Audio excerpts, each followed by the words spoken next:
Welcome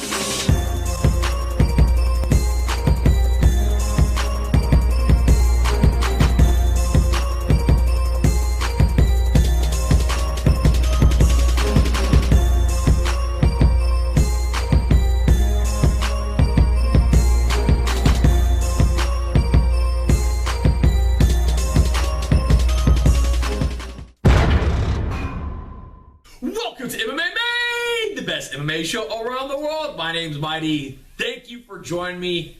Finally back. Took a little bit longer than I thought it would be, but in any case, back here, ready to do this. So much to talk about, so pay attention. I know about 50% of my viewers have ADD, so if you just got that comment, then you're not one of those 50%. So in any case, let's jump right into this. I actually got to do 2 different media coverage for fight promotions. The first one a few weeks ago, West Coast Fighting Championships in Sacramento. That was fun. First time I got to experience that. The fights were great, man. They put on some bangers. I was pretty impressed on the local talent scene. The fights were great. A lot of finishes. The atmosphere was great. Media Row, if I have one complaint, there was no electrical outlets. So, you know, it's nice to have something to plug into. So if your laptop dies or something of that nature, you need to charge your phone. So now, you know, I like to do live tweets. So that would be the one thing that I'd like to see them improve on, Media Row, if they can do that. Everything else, pretty good. Very rowdy crowd. Scott Smith against Justin Baseman. I mean, that itself could have been a main event. So many people were there for Scott Smith, being a local boy. I believe he's from Elk Grove, which is right in proximity to Sacramento, where the fight was being held. And he came out, the crowd went crazy. Baseman, who was normally a fan favorite for the West Coast Fighting Championships, he was getting booed. I felt bad for him. And long and behold, longtime vet, Baseman, not Scott, actually gets the TKO in the second round. So kudos to him. It was a tough fight. It was a great fight. And the rest of the fights were good as well. Just like I said, the main event, the King of Sacramento, Max Griffin against David Mitchell, that was a banger as well. It was a first-round knockout. That was insane. Everyone was standing up, and the place erupted. So, in any case, Max Griffin won that, by the way, first-round knockout. I have a little interview with him that I piggybacked with Fight Mike. He was doing an interview, so I just piggybacked on that. You can check it out on our Facebook page or the YouTube channel.com/Morbid Manor, which I always put up the banners. So check that out. Also, this past weekend, I did media coverage of Bellator in Fresno. I love that spot. That venue's nice. You know, it's a newer arena. I'm not sure how old it is. I'm guessing maybe 10 years or so. But it's beautiful. It actually packs a lot of people if you want to. I believe it holds just over 16,000 people. So it's one of the bigger venues that Bellator goes to. Now, they don't necessarily open up every seat, but just to have it in that arena and the ambiance of everything around you and how it's set up, I really dig it. That's the third time that I've done coverage for them on Media Row, or for myself, I should say, for Bellator, or about Bellator. And it was good. Fights were great. Can't complain. It was exciting.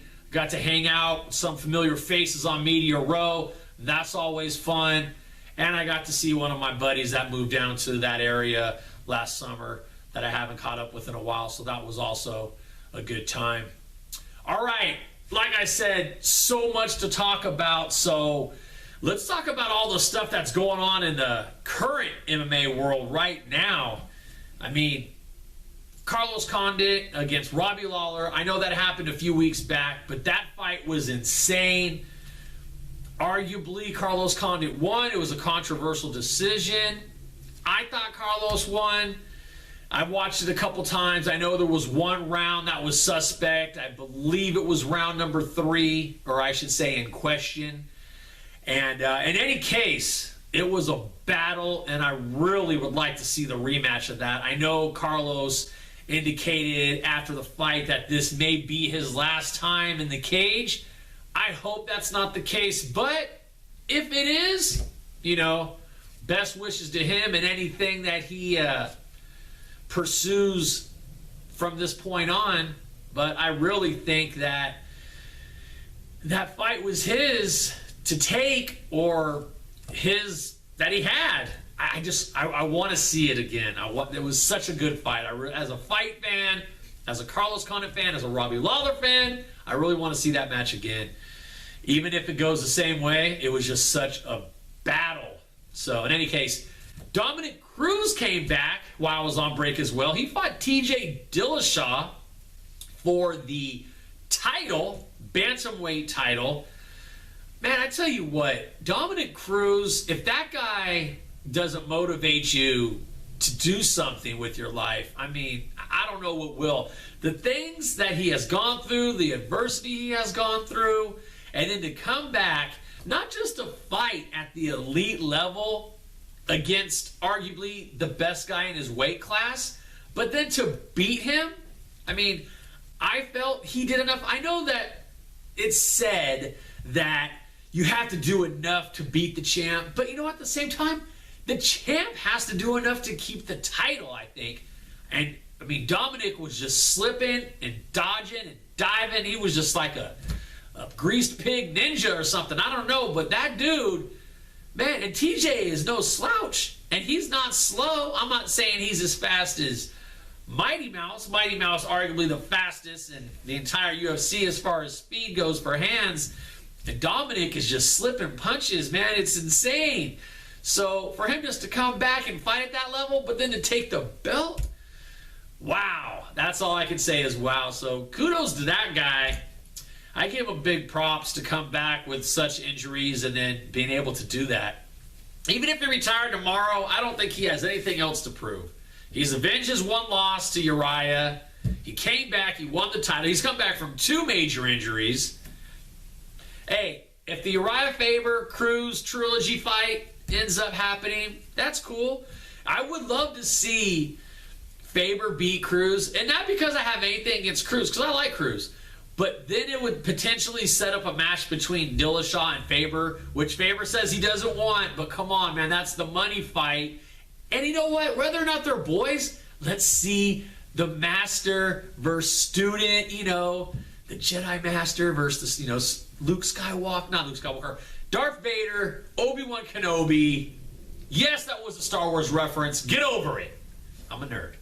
Any case, a lot of other stuff is going on in the news right now. Bendo, Benson Henderson, over to Bellator. That's huge. I don't care how you dice it and slice it up. That's huge. Not just for Bellator, but that, I think, opens up the doors to a lot of other fighters, and they're maybe seeing the light. Not to take anything from the UFC. I mean, they're still the top dog. They're still the big promotion. But now I think we have a true competitor to the UFC, being that in Bellator. Maybe they don't have the talent pool yet. I get that. But they're starting to get it. I mean, you got Phil. I know you have a lot of names, but we're talking about people that are in their prime or in proximity to their prime that could still pull names and still be a legitimate contender. Phil Davis. Now they have Benson Henderson. I think Chet Congo, he's getting older, but I think you can still put him in the running. Especially over Bellator, their heavyweight division is a little shallow. Who else we got over there that they grabbed recently? I think that's probably it as far as who they got from the UFC. I know they just signed another heavyweight just a couple days ago. And, of course, the people that have name recognition are going to be like Tito Ortiz. He's getting to his end of his career, but people still love him. He still puts butts in seats, so you got to give him some respect in that aspect. And at the end of the day, and I always say this, it is a business. MMA is a sport. The promotion is the business. Bellator is the business. UFC is the business. It's about money. Come on, it's a business. Do you work for free? Do you work for free? I don't think so. If you do, you're a sucker. A big sucker. So in any case, something else that popped off just today, Tim Means gets popped by the USDA for the anti-doping policy. They have to pull him from the main event against Donald Cerrone. So I'm sure the UFC is going to be scrambling to find some sacrificial lamb for Donald Cerrone to fight. He's coming off a pretty hard loss against RDA, and which happened in December, again, for the title fight. That was a first-round loss, by the way. And I'm sure Cerrone is very hungry. He's going to want to get back on track. So I don't know who they're going to line up. I'm actually in the studio. This is today. What you're watching right now, assuming you're watching this the day it comes out, which is Thursday. I'm in the studio this morning because being under the weather and whatnot, it's been a struggle to get in here. But finally, I'm here, so I'm doing it. Boom. So in any case, that's what's going on right now with the UFC running around trying to find a opponent for Donald Cerrone. And now we'll see what happens. Hopefully by time this comes out or tomorrow, they'll have an opponent for him, because that is the main event for Fox Sports 1 coming up in a few weeks. Also announced in the last day or two, we have the rematch against Luke Rockhold and Chris Weidman. You know, I think this rematch makes sense. Weidman being undefeated, you know, dominating some of the best fighters in his division. I don't dislike it. I know a lot of people don't like rematches. Sometimes you want to see certain aspects of a fight that happened. If it was like razor thin, maybe like the Carlos Condit Robbie Lawler fight, then that is more legitimate for a rematch, something of that nature. Or you know what I mean, something like that, like the McGregor Aldo fight. A lot of people say they don't want to see the rematch because it was this quick domination. On the other hand, I probably would want to see a rematch. I don't know. That's a whole different story. But in any case, UFC 199 in June, Luke Rockhold, Chris Weidman, rematch for the middleweight title. I'm excited to see that. I thought the first fight, actually, I didn't think Luke was completely dominating until Weidman tried to throw that goofy wheel kick, and then he got taken down, and then that was a turn of the tide right there. So hopefully this time it's going to be a little more competitive, per se. So in any case, that's what's going on in the news, the main stuff. Let's talk about the fights that are coming up this weekend. We have, on Friday night, we have Legacy Fights. I believe that's in Minnesota. So if you have Access TV on your cable network or your satellite provider or whatever you're using, or if you want to stream it online, Access TV will be broadcasting Legacy Fights. And then on Saturday night, we are going to have UFC 190. Previously known as UFC 196. Now is Fox Sports 1. We're going to talk about this as far as the news aspect as well. Originally, Cain Velasquez against Fabricio Verdum for the rematch for the heavyweight title. Cain gets injured, so they're struggling around. They're running around trying to find an opponent.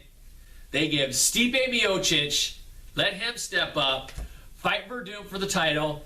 And then Verdum goes, you know what, I was actually injured, so I'm not going to fight Stipe. I guess he was going to fight injured against Cain because he fought him before, but he didn't want to fight Stipe injured because it's different. I get it. And I think Josh Barnett put it best. Verdum's getting older. This is probably his last chance of being a champion, and he wants to get those champion dollars because it's a big difference between champion money, contender money, and your run-of-the-mill fighter money. Business, remember? Business. So, yes, if you're a true champion, should you step up? Yeah, you could argue that point.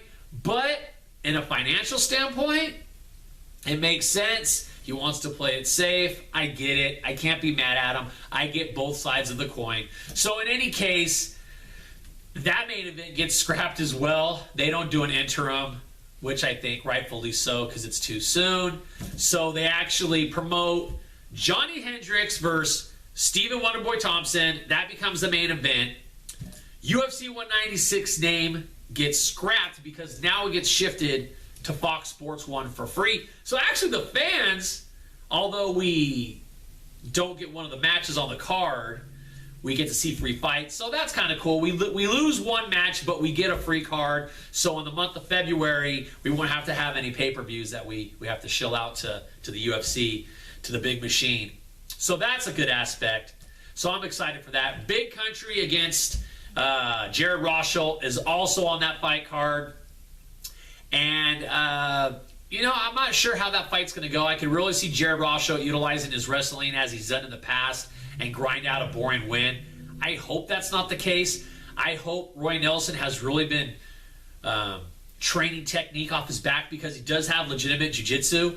So I'm hoping he's working off of his back a lot, because I truly feel that's where he's going to be a lot in this match. I know he's going to want to keep it on the feet, land that overhand right, knock out Jared. That's what I would pray for. But if I have to take a pick, I'm going to pick Jared to grind out a really boring decision, kind of like that Stephen Struve fight that everyone absolutely hated, and he heard a lot of grief for that. And then as far as the main event goes, Johnny Hendricks against Stephen Wonderboy Thompson. Johnny Hendricks is back against the wall. If he wants to get back in contention, he needs to win this fight. I will say this. He looks better than he ever has physically. The dude is shredded. He looks great. So, I mean, with that being said, that type of mindset, that shows how focused and determined he is and what he wants to do. So I think he will come in and really try to make a statement. I mean, Wonderboy Thompson, no slouch. He's definitely has his own hype behind him. He's trying to do his own thing. I think it's going to be a competitive fight. I'm assuming I'm going to go with, as much as Big Rig is going to want to get a KO, I think this is going to be a decision in Johnny Hendricks' favor. I think Thompson is just going to be too much of a competitor for him, as much as he wants to finish the fight. So that's what I'm going to go with. Decision on Rosholt, decision on Hendricks. Those are my picks. That is the show. I know there's so much that has gone on since I've been on break. My brain is racked. That's what happens when you do a freestyle. But I hope you enjoyed it. We'll be back every Thursday now, or I'll be back every Thursday now. Also, don't forget, subscribe on all platforms of social media. Twitter, Instagram, Facebook, that's at MMA Made Show. And then on YouTube, of course, it's /Morbid Manor. Make sure you subscribe so you get every episode. All right? Thank you so much for joining me. Have a great week. I'll see you next week, fight fans. Peace out.